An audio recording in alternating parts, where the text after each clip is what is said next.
Oke teman-teman, kere kudu aktif channel. Ada beberapa kemungkinan apabila karet sil pembuangan ini bocor mengalir terus pada waktu digunakan untuk mencuci. Pertama itu karena satu, dia ini kotor, dan yang kedua karena ini tali pembuangan ini terlalu mentok bawah, jadi dia ini masih agak menarik biarpun pada waktu saat mencuci seharusnya ini kendor. Dan yang ketiga ini karena karet silnya ini sobek, malah biasanya kalau sobek bocornya bukan di bawah tapi lewat lubang-lubang sini.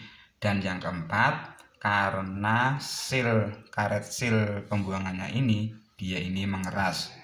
Dan pertama, apabila dia ini kotor, teman-teman bersihkan, tapi jangan cuma karet silnya ini yang dibersihkan, teman-teman juga bersihkan di bagian pulsatornya, karena nanti akan sama aja, di sini dibersihkan tapi pulsatornya tidak dibersihkan, nanti kotoran yang di pulsator akan turun ke sini dan dia akan bocor lagi.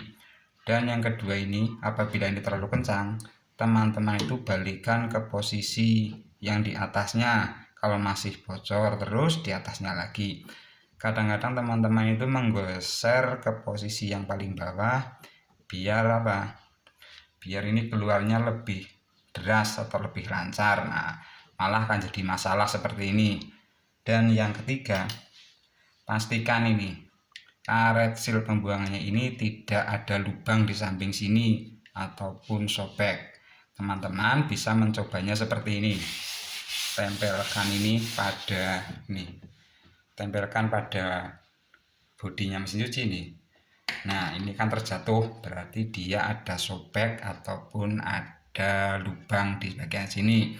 Malah kalau ini ada sobek atau lubang, dia itu malah nanti ini keluarnya lewat bagian atas ini, malah lebih berbahaya karena airnya akan mengenai kabel-kabel di sini, misalkan kabelnya ini tidak dibungkus. Oke, kita lepaskan sisa ini. Untuk melepas ini, teman-teman pastikan di atas itu posisi mencuci, jangan posisi membuang ini. Dan apabila teman-teman kesusahan ini, dia ini macet bukannya susah, teman-teman itu cukup siapkan ini paku dan sendok. Nah, ini kan ada lubangnya sini, deketin. Ini ada lubangnya, ini masukkan ke lubang ini. Nah, sendoknya dimasukkan ke sini. Sendoknya jangan yang terlalu tebal. Nah, ini fungsinya untuk memutar seperti ini. Terus sampai dia terlepas. Ini kalau dia macet. Nah, dan yang terakhir itu apabila ini kan sebelumnya katanya sudah dibersihkan, nah tapi dia masih tetap bocor ini, padahal dia ini masih bagus, tapi dia ini kayaknya sudah agak mengeras. Nah, kita lepaskan saja ini. Nah, setelah ini kita lepaskan, teman-teman itu siapkan satu gelas dan ini air panas. Nah, teman-teman itu kalau ini keras, teman-teman masukkan ke dalam gelas dan rendam menggunakan air panas. Nah, dan tunggu dia sampai dingin. Nah, setelah ini dingin, baru teman-teman pasang kembali.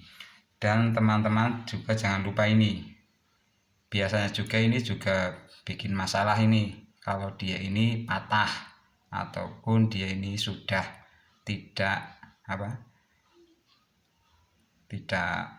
bagus lagi, ini teman-teman cukup tarik ini pirnya biar dia agak panjang lagi. Nah, ini setelah ini dingin, teman-teman pasang kembali. Oke, terima kasih, semoga bermanfaat.